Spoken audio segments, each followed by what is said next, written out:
Captain Juan stood at the bridge of the mining ship Stellar Horizon, watching the asteroid field drift past them like sleeping giants. The rocks here were different from the usual space debris. These had a strange purple glow that made her instruments go crazy every few minutes. "Captain, we're getting some weird readings from that big one," said her engineer, pointing at the largest asteroid in the field.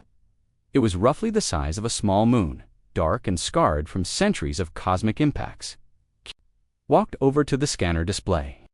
The numbers kept changing, but one thing was clear: this rock was full of something valuable, very valuable. "Hunwoo, what do you think?" she asked, her second-in-command. He had been with her crew for 3 years, and she trusted his judgment. On mining operations, Hunwoo stepped closer to the display, his eyes growing wide as he read the data. "Captain, these readings, if they're correct, that asteroid is packed with quantum crystals, pure ones. I've never seen concentrations this." Haigiwan felt her heart skip a beat.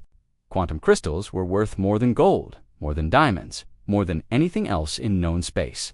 They powered the fastest ships, the strongest shields, and the most advanced computers. A handful could buy a planet. This asteroid looked like it contained tons of them. "Are you certain?" she asked.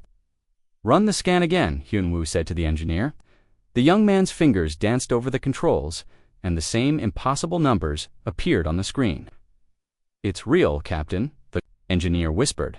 "We're looking at the richest find in human history." Yuan stared at the asteroid for a long moment. Something this valuable would change everything for her small crew. They had been mining the outer rim for 5 years, barely making enough to keep their ship running. This discovery could set them up for life. "Set course for the asteroid," she ordered. "We'll do a full survey and start mining operations immediately." But as they approached the massive rock, Giwan noticed something strange in Hyunwoo's behavior. He kept checking his personal communicator, typing messages when he thought she wasn't looking. His usual calm demeanor seemed tense, almost excited. The mining operation took 2 weeks. Every day brought more incredible discoveries. The quantum crystals were not just abundant, they were perfect. No flaws, no impurities. Each one was worth a fortune on the galactic market. On the 15th day, as Giwan was reviewing the mining reports in her quarters, alarms began blaring throughout. The ship. She rushed to the bridge to find 3 massive vessels surrounding the stellar horizon. The ships bore the markings of the Galactic Mining Consortium and the Vex Empire Enforcement Fleet. "Captain," her communications officer called out, "we're being hailed by the lead vessel." "Put them through," Jiwan said, though her stomach was already twisting with dread. The main screen flickered to life, showing a Vex commander with the typical insectoid features of his species. His compound eyes glittered with cold satisfaction. "Yuan, of the human vessel Stellar Horizon. You are under arrest for illegal mining operations and theft of consortium resources," the alien said in perfectly clear English. "What?" Juan stepped forward. "This is unclaimed space. We filed all the proper exploration permits before beginning operations." "Your permits were falsified," the Vex commander replied. "This asteroid field was already claimed by the consortium through proper legal channels. You have been mining stolen resources for 2 weeks." Jiwan's mind raced. The permits had been genuine when they filed them. She had checked everything twice. Unless, ... She turned to look at Hyunwoo, who was standing near the back of the bridge. His expression was carefully neutral, but she could see something in his eyes. Guilt, satisfaction, greed. "You," she said. Quietly, "you did this." Hyunwoo shrugged. "The consortium made me a better offer, Captain. Much better. They needed someone on the inside to make sure the legal claim went through properly." "You sold us out," Juan said, her voice getting louder. "You sold out your own crew." "I sold out a doomed operation," Hyunwoo replied. "Do you have any idea what the consortium would have done to us when they found this place? They would have taken everything and left us with nothing. At least this way, some of us get something. Some of us, the crew will be relocated to other ships. Good positions, good pay. You," he paused, looking almost sorry. "You're the captain. You take the blame." The Vex commander's voice cut through their argument. "Captain Juan, you will surrender yourself for transport to the tribunal station. Your crew will be processed separately." Jiwan looked around the bridge at her people. They were staring at her with shock and confusion. These were good people, honest workers, who had followed her to the edge of known space because they believed in her leadership. "What about my crew?" she asked the Vex commander. "They will be reassigned to other vessels after processing that are not responsible for your crimes." And me, the alien's mandibles clicked together in what might have been a smile. "You will face trial for grand theft and illegal mining operations. If found guilty, the penalty is exile to the location of your crime." Gyuan felt the blood drain from her face. Exile to the asteroid meant being left there with basic survival supplies and no way to leave. It was considered worse than execution because it gave false hope. Most people lasted a few weeks before the isolation and harsh conditions killed. Them, the trial, if it could be called that, lasted exactly 30 minutes. The evidence was overwhelming, and all of it had been carefully prepared by Hyun Woo and the consortium. Falsified documents, altered communications, fabricated testimony. Guan barely had a chance to speak in her own defense. The Vex tribunal found her guilty on all charges. 2 days later, she stood on the surface of the asteroid that had been her crew's greatest discovery.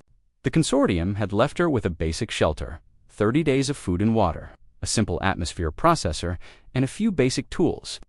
Everything else had been stripped away. Above her, the stellar horizon was already moving away. Now under high command, she could see him standing at the bridge window, looking down at her. Even from this distance, she could imagine the expression on his face: relief, satisfaction, and maybe just a tiny bit of guilt. But as the ship disappeared into the starfield, Gyuan felt something unexpected rising in her chest. Not despair, not fear, anger, pure burning anger. They had left her with nothing.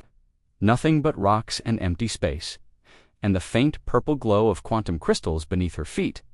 She looked around at the barren landscape, at the harsh beauty of the asteroid's surface, at the endless darkness of space stretching away in all directions. "Nothing," she said aloud, her voice echoing in her helmet. "They left me with nothing." She picked up a piece of crystal that was lying near her feet. It pulsed with inner light, warm even through her gloves. "But maybe nothing is exactly what I need." The first week was the hardest. Ji-won woke up every morning in the small shelter they had left her, staring at the metal walls and counting down the days until her supplies would run out. 23 days of food, 23 days of water, 23 days to live. But on the 8th day, something changed. She had been walking around the asteroid, exploring the surface and looking for anything useful. The gravity here was weak, making each step feel like a gentle bounce. The purple glow of the quantum crystals was everywhere, embedded in the rock like frozen lightning. That was when she found the cave. It was hidden behind a ridge of broken stone, barely visible unless you were standing at exactly the right angle. The opening was just wide enough for a person to squeeze through, but inside, it opened up into a vast chamber. Gi-won activated her helmet light and stepped inside. The walls were covered with quantum crystals, but these were different from the ones on the surface. These pulsed with a steady rhythm, like a giant heartbeat. The air in the cave felt strange too, thicker somehow, and her instruments showed breathable atmosphere. "Impossible," she whispered, checking her readings again. The asteroid had no atmosphere of its own, but here, deep in this cave, there was air she could breathe without her helmet. She took off her helmet carefully, ready to put it back on if she felt dizzy. But the air was good, clean. It tasted faintly of metal and electricity, but it filled her lungs without any problems. Over the next few days, Gi-won explored deeper into the cave system. What she found amazed her. The entire asteroid was hollow, filled with connecting chambers and tunnels. And everywhere there were quantum crystals, providing light and somehow generating atmosphere. But the most incredible discovery came when she touched one of the larger crystals. The moment her bare hand made contact with the smooth surface, information flooded her mind. Not words or pictures, but pure knowledge. She suddenly understood that this asteroid was not natural. It was ancient technology, probably millions of years old, built by some long-dead civilization. The crystals were not just power sources, they were processors, computers more advanced than anything humans had ever built. And they were still working, still running programs that had been set in motion eons ago. Gi-won spent hours with her hand on that crystal, learning. She discovered that the asteroid existed in a special place in space, where gravitational forces from nearby stars created a kind of invisible bubble. Ships could pass within a few thousand kilometers and never detect it unless they knew exactly where to look. She also learned that the crystal network was connected to quantum fields that stretched across vast distances. With the right knowledge, someone could use these crystals to send signals, gather information, even influence electronic systems on ships light years away. By the end of her second week, Ji-won had moved her shelter into the main crystal chamber. She no longer needed the atmosphere processor they had left her. The asteroid was keeping her alive. She began to experiment, using tools from her survival kit and pieces of metal from her shelter. She built crude devices that could interface with the crystal network. Her first success was simple. She managed to detect a cargo ship passing through a nearby system 3 light-years away. Her second success was more ambitious. She intercepted a communication signal between 2 consortium vessels and listened to their conversation about mining operations in the sector. By her third week, the week when she was supposed to die, Gi-won had built a workshop in one of the smaller chambers. She was no longer just surviving. She was building. The quantum crystals seemed to respond to her presence. The more time she spent connected to them, the more they revealed their secrets. She learned to shape them, to program them, to make them work together in new ways. She discovered that her body was changing too. The constant exposure to quantum radiation was doing something to her cells, making them more efficient, more resilient. She needed less food, less water, less sleep. Her mind felt sharper, able to process information faster than ever before. After a month, Ji-won had hollowed out several chambers and connected them with metal walkways. She had built water recyclers, food processors, and atmospheric controls, all powered by the quantum crystals. What had started as a place to die had become a place to live, but she was not content with just living. She began to expand her electronic reach. Using the asteroid's quantum network, she tapped into communication systems across human space. She listened to corporate meetings, military briefings, and private conversations. She learned about shipping schedules, trade routes, and political agreements. The more she listened, the angrier she became. The consortium was not just a mining company. It was part of a vast network of corruption that reached into every level of human government and business. They worked with alien interests to keep human expansion slow and controlled. They eliminated anyone who might threaten their power. Just like they had eliminated her, Han-woo was now a wealthy man, living in a luxury apartment on the core world of New Seoul. He had been promoted to sector manager and was overseeing mining operations across 12 systems. In interviews, he spoke about the tragic loss of Captain Gi-won, his former commanding officer, who had gone rogue and died in exile. She was a good captain, he had told a news reporter just 2 weeks ago. But greed corrupted her. I tried to save her, but she wouldn't listen to reason. Kwon watched the interview from her crystal chamber, her hands glowing with quantum energy as she interfaced directly with the network. She had become something more than human now, her consciousness partially merged with the ancient computers that surrounded her. Greed, she said aloud, her voice echoing through the chamber. He thinks it was about greed. She began to plan. Over the next few months, Ji-won expanded her base. She carved new chambers, built more sophisticated equipment, and deepened her connection to the quantum network. She could now access any electronic system within 50 light-years, invisible and undetectable. She watched the consortium's operations, learning their patterns and procedures. She studied their ships, their personnel, their business relationships. She began to understand the full scope of their corruption and the alien influences that supported them. But most importantly, she began to understand her own power. The asteroid was not just her home now. It was her kingdom, a realm of pure information and quantum possibility hidden in the darkness between stars. From here, she could reach anywhere in human space, touch any system, influence any decision. They had left her with nothing, thinking she would die forgotten and alone. Instead, she had made nothing into everything. And now, she was ready to show them what nothing could do. The first strange incident happened on a Tuesday, Captain. Minho was piloting his cargo hauler through the Kepler sector when every system on his ship suddenly shut down. Life support, navigation, communications, everything went dark for exactly 30 seconds. When the systems came back online, he found a message waiting on his personal communicator. Your cargo manifest shows illegal weapons shipments to the Rigel colonies. The authorities have been notified. Minho stared at the message. In confusion, he was carrying medical supplies and farming equipment. Nothing illegal. But when he checked his official cargo manifest, it had been changed. It now listed military-grade plasma rifles and explosive devices. Within hours, patrol ships intercepted his vessel. They found exactly what the manifest said they would find: weapons hidden in sealed compartments that Minho swore had never existed before. The weapons were traced back to a black market dealer who worked for the consortium. Similar incidents began happening across human space. A luxury passenger liner carrying consortium executives experienced a complete navigation failure while traveling through an asteroid field.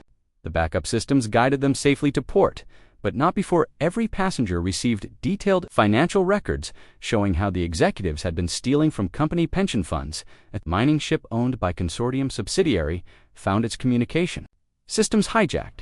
Instead of reporting their daily progress to headquarters, they broadcast confessions from the crew about safety violations and worker abuse on previous operations.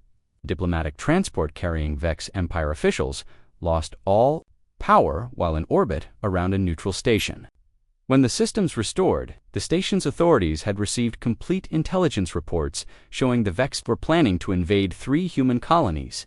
Each incident lasted exactly 30 seconds.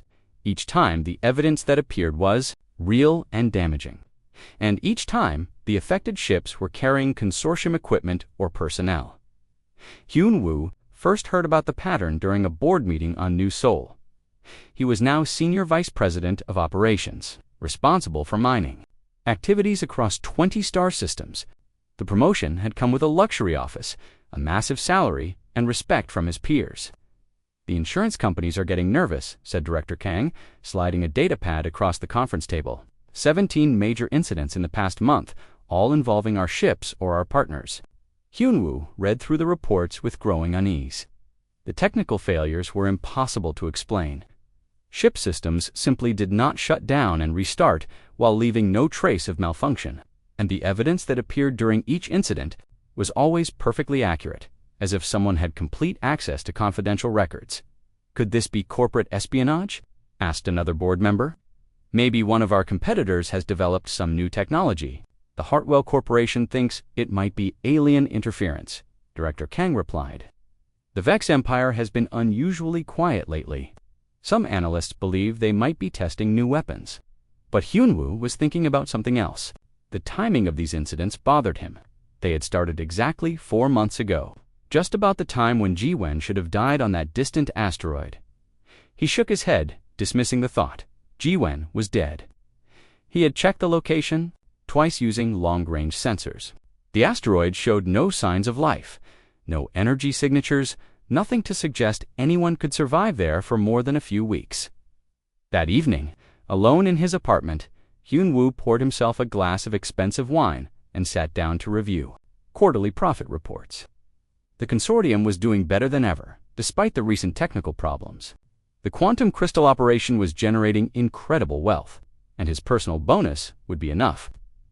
To buy a small planet, his personal communicator chimed with an incoming message. Hyun-woo glanced at the device and froze. The message was from an unregistered sender, transmitted through channels that should have been impossible to access. Hello, Hyun-woo. How are you enjoying your new apartment? Stared at the screen for a long moment, then deleted the message and went back to his reports. Probably just spam or a prank from one of his colleagues. The next morning, there was another message. The view from your office window is quite nice.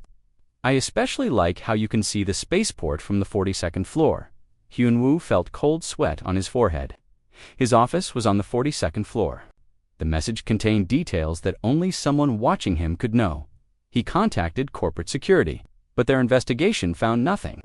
The messages were coming from empty space, bouncing through so many relay stations that tracing them was impossible.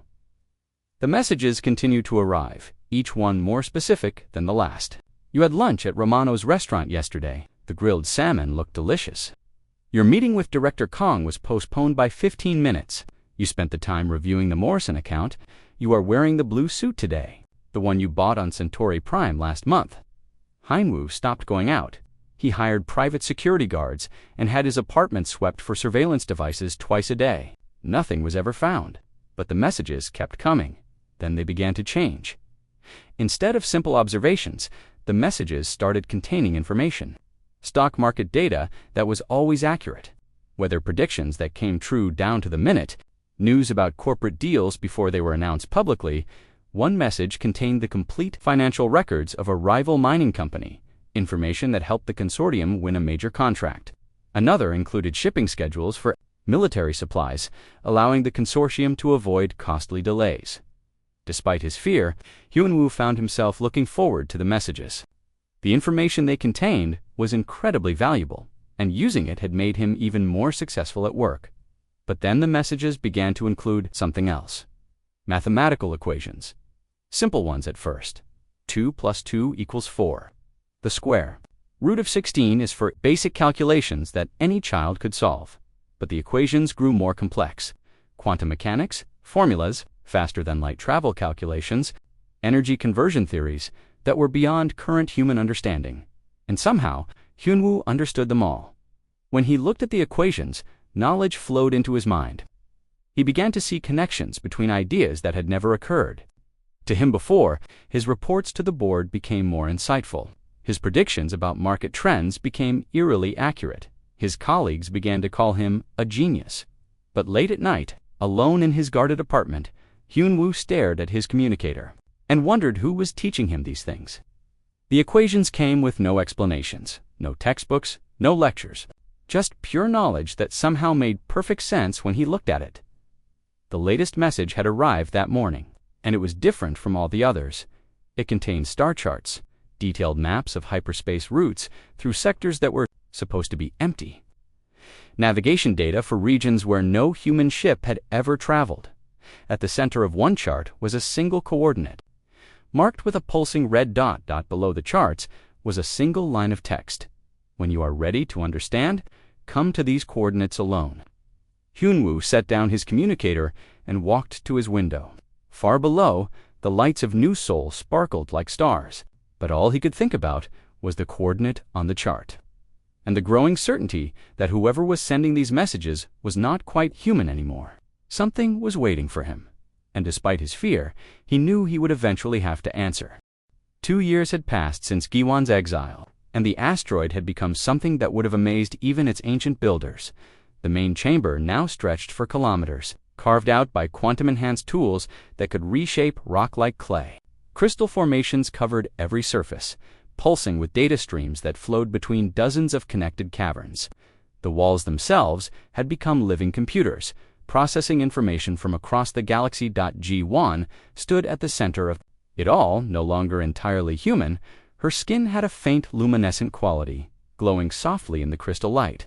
Her eyes had changed to developing flecks of purple that swirled like tiny galaxies. When she touched the quantum crystals, energy flowed through her body like blood through veins. She had become part of the network, and the network had become part of her. "Show me the consortium fleet movements," she said aloud, though she no longer needed to speak. The crystals responded to her thoughts as easily as her voice. The air in front of her shimmered, and a three-dimensional map appeared. Dozens of ships moved through space like glowing dots, each one tracked by the invisible sensors she had planted throughout human territory. She could see cargo haulers, passenger liners, military vessels, and mining ships, all connected to her web of surveillance. But the network had grown beyond simple observation. Over the past year, Joanne had learned to do things that should have been impossible. She had planted quantum seeds, tiny crystal fragments, on hundreds of ships. They were smaller than dust particles and completely undetectable by normal scanners, but they gave her access to every system on those vessels. She could read their communications, alter their navigation, even control their life support if necessary. The seeds had spread throughout human space like a virus. Every time a ship docked at a station, the crystals would migrate to other vessels. Every trade good that passed through consortium facilities carried them to new locations. G1 now had eyes and ears in every major system. Every important meeting, every secret facility, display the Vex Empire communications. She commanded. Another. Holographic display materialized, showing intercepted messages between alien officials. The insectoid creatures had no idea that their most secure communications were being monitored by a human woman sitting in a holodoubt.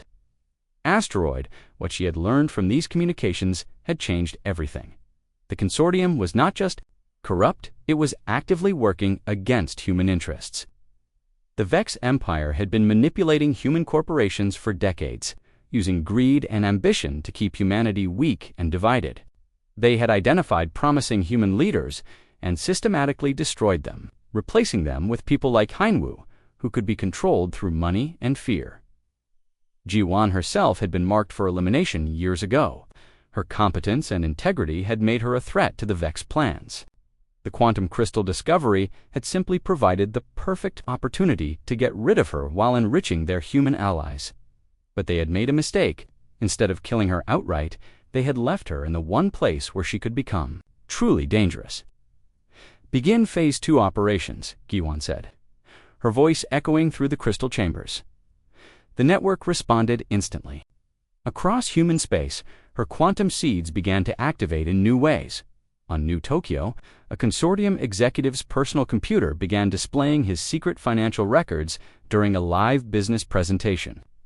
The records showed payments from alien sources for information about human military capabilities on Kepler Station. The main communication array started broadcasting intercepted Vex Empire messages, revealing plans to sabotage 3 human colonies. The messages were automatically translated and sent to every news organization in the sector. On Mars, a luxury transport carrying corrupt politicians found its navigation system reprogrammed. Instead of taking them to their secret meeting with alien officials, it delivered them directly to the Federation Justice Department. In each case, the evidence was overwhelming and impossible to deny. Corporate executives were arrested, government officials resigned in disgrace, and the public began to understand the scope of the conspiracy against them. But Ji-Wan's greatest achievement was not the exposure of corruption. It was what she had built in the deeper chambers of her asteroid home. The original quantum crystal network had been designed by aliens who thought in terms of individual systems and local control. But Ji-Wan had expanded it using human creativity and ambition. She had connected distant crystals through hyperspace fields, creating a communication network that spanned the entire galaxy. Her network was faster than any known technology. Messages that should have taken months to cross space arrived in seconds. She could coordinate activities across dozens of star systems simultaneously, responding to threats and opportunities faster than any government or corporation. More importantly, she had begun to influence the quantum fields that made faster-than-light travel possible. Every human ship used quantum drives to jump between star systems. These drives relied on natural quantum fluctuations in space-time, but Ji-Wan had learned to create artificial fluctuations to guide and direct the quantum fields. She could make hyperspace jumps faster or slower. She could create navigation hazards that forced ships to change course. She could even prevent ships from entering hyperspace at all, trapping them in normal space until she decided to let them go. The implications were staggering. She now controlled the highways of human civilization. "Show me Heinwu's location," she said. A slight smile playing across her luminescent features, the display shifted to show New Seoul. Focusing on a luxury apartment building, she could see him through the building's security cameras, sitting at his desk and staring at his communicator with obvious fear and fascination. For months, she had been preparing him, educating him, showing him glimpses of the vast conspiracy he had helped to create. The mathematical equations she sent him were not random. They were designed to expand his understanding, to help him see the bigger picture. Soon, he would be ready for the truth, ready to understand what he had helped to create when he betrayed her to the consortium, ready to serve her properly. "Send him the final coordinates," Ji-Wan commanded. Deep in space, quantum signals raced toward New Seoul at impossible speeds. Within seconds, Heinwu's communicator would receive a message that would change his life forever. Ji-Wan closed her eyes and felt the vast network flowing around her. Through her, as part of her, every ship, every station, every planet in human space was connected to her will. They had tried to leave her with nothing. Instead, she had taken everything, and now it was time to bring her betrayer home. The collapse of Hyun-woo's world began on a Monday morning. He woke up in his luxury apartment to find that his personal bank account had been emptied, not stolen, simply transferred to accounts belonging to families of miners who had died in consortium accidents over the past 5 years. The transaction records showed his electronic signature and personal authorization codes. When he called the bank, they assured him that he had made the transfers himself through their secure system at exactly 3:47 a.m., him sitting at his own computer, calmly moving millions of credits to strangers. Hyun-woo knew he had been asleep at 3:47 a.m., but the footage was perfect, showing every detail of his face and movements. It was impossible to fake, yet impossible to be real. By noon, his professional reputation began to crumble. The Morrison mining contract, a deal that had made him famous within the consortium, was revealed to be based on falsified geological surveys. The real surveys, which had been buried in classified files, showed that the mining site was worthless. The consortium had lost nearly 1 billion credits on the project. Worse, the investigation showed that Hyun-woo had personally signed off on the false surveys and had received massive bonuses based on the fake projections. "I never saw those surveys," he told the board of directors during an emergency meeting. "Someone else must have used my access codes." But the evidence was overwhelming. Security logs showed him accessing the files. Digital signatures matched his biometric patterns perfectly. Even the coffee cup on his desk in the surveillance footage was the same one he drank from every morning. Director Kang looked at him with cold disappointment. "Hyun-woo, we trusted you. The company trusted you. How could you betray us for money?" "I didn't," Hyun-woo said, desperately. "Someone is setting me up. They're manipulating the records somehow." But even as he spoke, he knew how it sounded. Every criminal claimed they were being framed. Every corrupt executive insisted they were innocent. By the end of the week, 3 more scandals had erupted around him. His personal shipping company had been used to transport illegal weapons to rebel groups. His investment portfolio included stock in companies that used slave labor. His apartment had been purchased with money stolen from worker pension funds. Each accusation came with perfect documentation, video evidence, digital records, financial transactions, all of it real, all of it damning, and all of it impossible. Hyun-woo hired the best lawyers money could buy, but even they could not explain how the evidence had been fabricated. The security experts he consulted said the digital records were genuine, created by systems that could not be hacked or altered. "You are either the most unlucky man in the galaxy," his lead attorney told him, "or someone with incredible technological resources has decided to destroy you." As his legal troubles mounted, Hyun-woo found himself thinking more and more about the messages he had been receiving. They had stopped coming after he received the coordinates, but he remembered every word. The equations they contained had given him knowledge that seemed impossible. He now understood quantum mechanics at a level that exceeded most trained physicists. He could see patterns in hyperspace navigation that had taken the military decades to discover. He knew things about faster-than-light travel that were still classified secrets, but the knowledge came with a terrible realization. Whoever was teaching him had access to information that should have been impossible to obtain. The coordinates from the final message haunted his thoughts. They pointed to empty space in the outer rim, far from any inhabited system. But the navigation data was too precise to be random, too detailed to be fake. Someone wanted him to go there. And as his life continued to fall apart, Hyun-woo began to realize that he might not have any choice. The final blow came when the Vex Empire Tribunal issued a warrant for his arrest. The charge was treason against the Galactic Order. The evidence was a recording of him making a deal with human rebels to sell military secrets to Earth's enemies. The recording was perfect, showing him in his own office, speaking in his own voice, making commitments that would have gotten him executed if they were real. Hyun-woo stared at the warrant in his lawyer's office, watching himself commit crimes he had never committed, in meetings he had never attended, with people he had never met.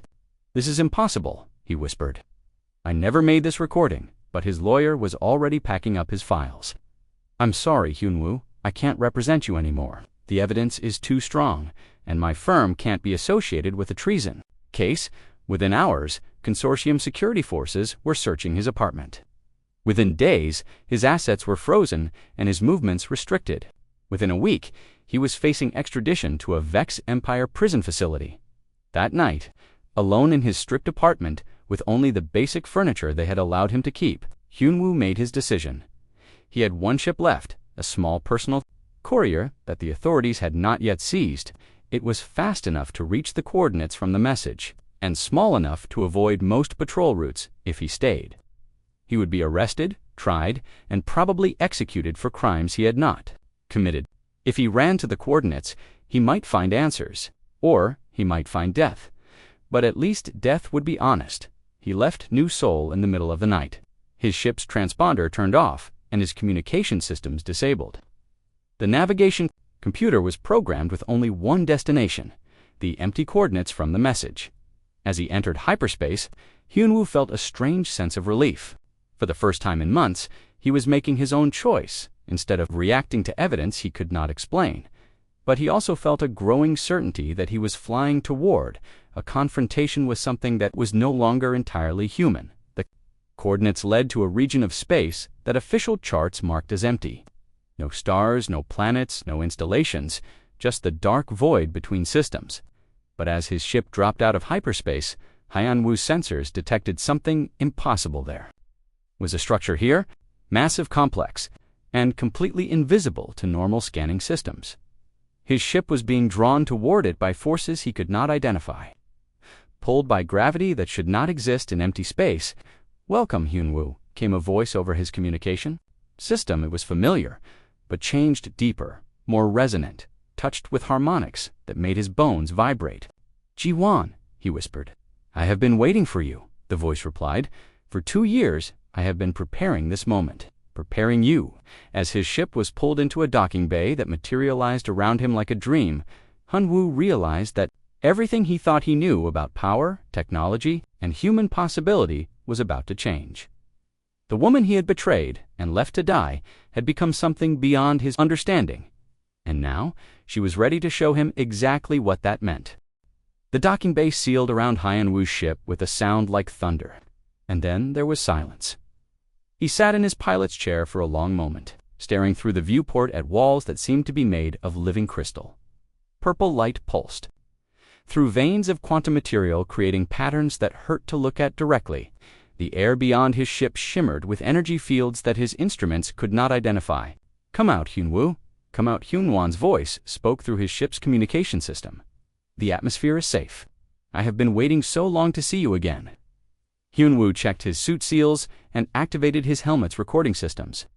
Whatever happened next, he wanted some record of it. He opened the airlock and stepped onto a surface that felt solid but looked like it was made of compressed starlight. The docking bay was enormous, large enough to hold a dozen ships his size, but it was clearly designed for his vessel alone. The docking clamps had formed themselves around his ship's hull, like they had been grown specifically for it. This way, Juon's voice came from speakers that he could not see. Or perhaps the walls themselves were speaking to him. A pathway of brighter crystal lit up, leading toward an opening that had not been there moments before. Hyunwoo followed it, his footsteps echoing strangely in the vast space. The corridor beyond was a marvel of impossible engineering. The walls curved and flowed like liquid, but they were solid crystal that rang like metal when he touched them. Gravity seemed to shift as he walked, keeping his feet firmly planted, no matter which direction the passage turned. He passed through chambers filled with incomprehensible machinery. Quantum processors, the size of buildings, hummed with power that made his teeth ache. Data streams flowed through transparent tubes like liquid light. In one room, he saw what looked like a map of the entire galaxy with thousands of points of light showing real-time information about ships, stations, and planets. "My network," Juon's voice explained as he stared at the display. "Every human settlement, every ship, every important facility. I can see it all, influence it all, control it all." "How?" Hyunwoo whispered. "You will understand soon. Keep walking." The final corridor opened into a chamber that took his breath away. It was vast, stretching up so high that the ceiling disappeared into darkness. The walls were covered with quantum crystals that pulsed in complex rhythms, like the heartbeat of some enormous creature. Streams of data flowed between them in rivers of pure information. At the center of the chamber, on a raised platform surrounded by the largest crystals he had ever seen, sat a throne, and on that throne sat something that had once been G1. She was beautiful in a way that was no longer entirely human. Her skin glowed with soft purple light that matched the crystals around her. Her hair flowed like liquid energy, shifting between black and silver and deep violet. Her eyes held depths that seemed to contain entire star systems. When she moved, the crystals around her responded, brightening and dimming in patterns that spoke of thoughts too complex for normal minds to grasp. "Hello, Hyunwoo," she said, and her voice came not just from her lips, but from the crystals themselves, creating harmonies that made his soul vibrate. "Welcome to my kingdom." Hyunwoo stumbled forward, his legs weak with shock and fear. G1, what happened to you? "I evolved," she replied simply. "You left me with nothing, so I became one with nothing. I merged with the quantum fields that exist between atoms, between thoughts, between possibilities. I am no longer bound by the limitations of flesh and blood." She stood up from her throne, and as she did, the entire chamber seemed to shift around her. The crystals pulsed brighter, the data streams flowed faster, and Hyunwoo felt the overwhelming presence of a mind that encompassed solar systems. This asteroid was built by a species that transcended physical existence millions of years ago. Giwon continued, walking down from her platform. They left their technology here, waiting for someone with the right combination of intelligence, desperation, and will to power. "You were meant to die here," Hyunwoo said, backing away from her. "Approach, yes. But humans do not die easily." She smiled, and the expression was both tender and terrifying. "We adapt, we overcome, we become more than our enemies expect." As she approached, Hyunwoo could see that her transformation went deeper than just her appearance. Her movements were too fluid, too graceful. When she gestured, the crystals around the chamber responded as if they were extensions of her body. "Do you know what I have been doing for the past 2 years?" she asked. "Destroying my life," Hyunwoo replied bitterly. "Building a better one for humanity," she corrected. "The consortium was just the beginning. I have been mapping the entire network of corruption that has been holding our species back. Alien influences, corporate greed, government incompetence. All of it connected, all of it working against human progress." She waved her hand, and the air in front of them filled with holographic displays. Hyunwoo saw documents, communications, financial records, evidence of conspiracies that stretched across the galaxy. "The Vex Empire has been planning to invade human space for 50 years, Jawan said. "They have been using people like you to weaken us from within, to ensure that when they attack, we will be too divided and corrupt to resist effectively." "People like me?" Hyunwoo asked. "Ambitious, greedy, easily controlled." Her purple eyes fixed on his face with an intensity that made him feel naked. "They identified you years ago as someone who would betray his own people for personal gain. They used the consortium to put you in position, then fed you opportunities to compromise yourself further and further." Hyunwoo felt sick as the implications hit him. The quantum crystal discovery that was planned too. Of course, they needed to eliminate me because I had figured out part of their plan. Your betrayal was convenient, but if you had not done it, they would have found another way. She returned to her throne, settling into it like it was part of her body. The crystals around her pulsed with what looked like contentment. "But they made a mistake," she continued. "They gave me access to technology that they did not understand. This asteroid is not just a computer or a weapon, it is a gateway to something much larger." "What do you want from me?" Hyunwoo asked. G1 smiled again, and this time the expression was purely human. For a moment, she looked like the woman he had once served under, the captain who had trusted him with her life. "I want you to help me. Save humanity," she said. "You understand the corporate world, the government systems, the networks of power and influence. You know how to make things happen in the normal world. And if I refuse," the smile faded, and her eyes became cold as deep space, "then you will face trial for every crime I have evidence of. And I have evidence of many crimes, Hyunwoo. Some of them you committed, some of them you were tricked into, and some of them I created to destroy your old life." She leaned forward on her throne, and the chamber darkened around them until only her glowing form was visible. "But if you serve me willingly, if you become my agent in the world of normal humans, then I will make you powerful beyond your dreams. You will be my voice in corporate boardrooms, my hand in government offices, my sword against the enemies of our species. Hyunwoo stared at her, this being who had once been his captain and was now something far more dangerous than any alien. Empire? What do you really want? He asked quietly. I want to rule, Giwan replied without hesitation. Not for glory or revenge, but because humanity needs a ruler who cannot be corrupted, cannot be killed, and cannot be defeated. I want to guide our species to greatness, to prepare them for the wars that are coming, to make them strong enough to survive what the galaxy will throw at them.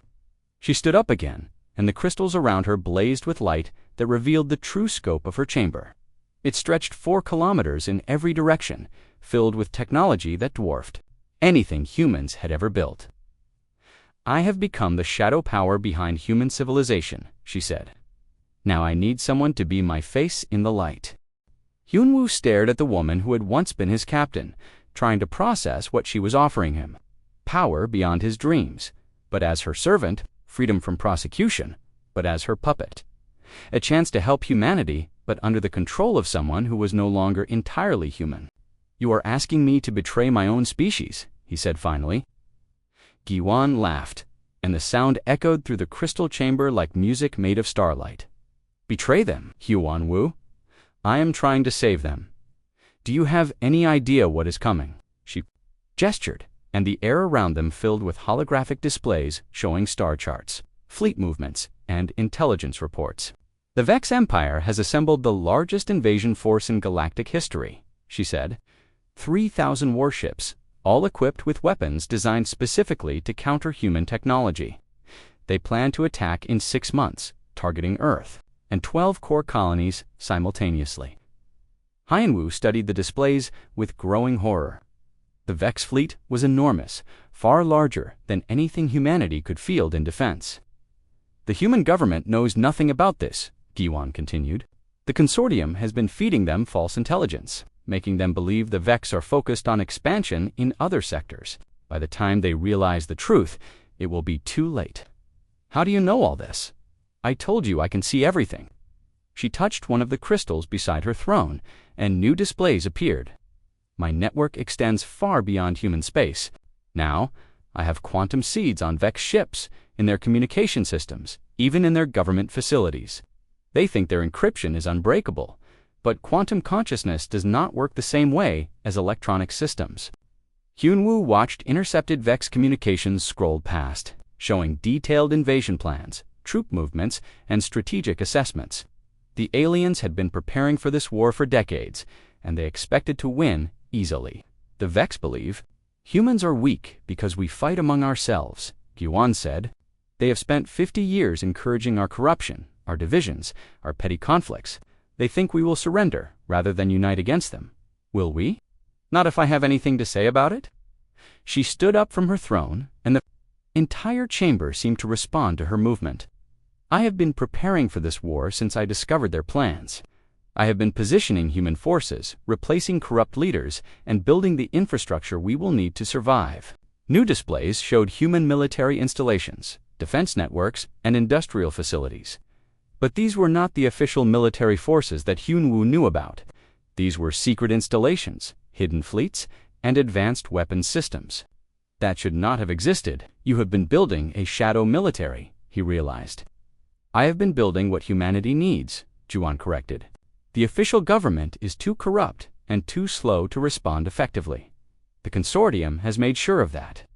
So I created my own network of loyal people, people who understand what is at stake. How many people are working for you? Directly, about 50,000 across 40 star systems.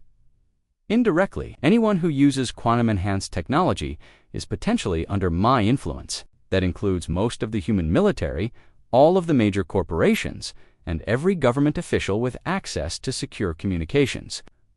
Hyunwoo felt a chill as he understood the implications. You control human civilization. I guide it. Giwan said carefully, I do not make every decision for every person.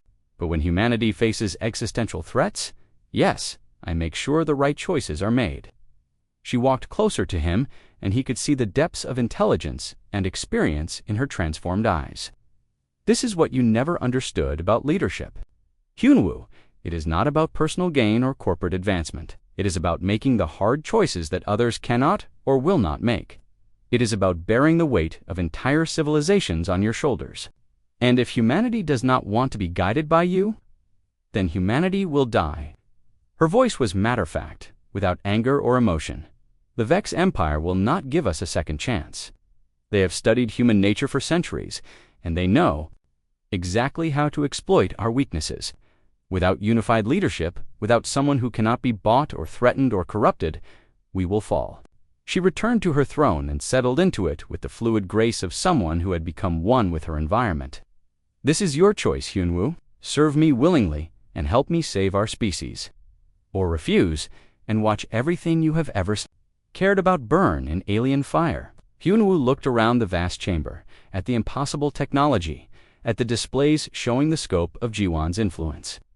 She had built all of this from nothing, transforming herself and her environment into something that could challenge the greatest powers in the galaxy. "What would you want me to do?" he asked. "Return to human space as my agent. I will clear your legal troubles and restore your reputation. You will be given a position in the new government structure that I am creating, one that will be ready to take over when the current corrupt system collapses, and then you will help me prepare humanity for war. You will identify and recruit capable leaders. You will oversee the construction of defense installations. You will serve as my voice in meetings where my physical presence would cause ... complications." Hyunwoo understood. Despite all her power, Jiwon was still limited by her transformation. She could influence events from her hidden throne room, but she needed someone who could operate in normal human society. "How do I know you will keep your word?" he asked. "Because I kept my word to everyone else who serves me," she replied. "The 50,000 people in my network all volunteered Hyunwoo. I offered them the same choice I am offering you, willingly and prosper, or face the consequences of their past actions. What about revenge? What about punishing me for betraying you?" For the first time since his arrival, Jiwon looked sad. The expression was heartbreakingly human on her transformed features. "Revenge is a luxury I cannot afford," she said quietly. "Yes, you betrayed me. Yes, your actions led to years of suffering and transformation that I would not wish on anyone. But you were also a victim of the same conspiracy that targeted me." She touched the crystal beside her throne, and a new display appeared showing his entire life history. But this version was different from the one he remembered. It showed the subtle influences, the carefully orchestrated opportunities, the psychological manipulation that had been used to shape his choices. "The Vex identified you as a potential asset when you were still in mining school," Jiwon said. "They have been guiding your career for 15 years, putting you in positions where you would be tempted to make compromising choices. Your betrayal of me was just the final step in a very long plan." Hyunwoo stared at the display, seeing his own life reinterpreted through the lens of alien manipulation. How many of his decisions had really been his own? How much of his corruption had been carefully cultivated by forces he had never even known existed? "I need an answer, Hyun," Jiwon said. "The war is coming whether we are ready or not. I can save humanity with or without your help, but it will be easier with you as my ally." Hyunwoo looked at her one last time. This woman who had been transformed by betrayal and exile into something that transcended normal human limitations. She offered him power, purpose, and redemption, but at the cost of his independence. But what was independence worth if humanity itself was destroyed? "I will serve," he said finally. Jiwon smiled, and for a moment she looked like the captain he had once followed into the unknown depths of space. "Then, welcome to the Shadow Kingdom," she said. "Let us save our species." As Hyunwoo knelt before her crystal throne, accepting his role as her agent in the world of normal humans, neither of them noticed the subtle changes beginning to occur in the quantum fields around them. The network was growing, expanding, reaching toward distant galaxies where other threats were stirring. The war with the Vex Empire would be only the beginning. Jiwon had been transformed by human ingenuity and determination, becoming something that could protect her species from any enemy. She had built a kingdom from nothing, and now she would use that kingdom to ensure that humanity not only survived, but thrived among the stars. From exile to power, from victim to ruler, from human to something greater, her transformation was complete, and the galaxy would never be the same.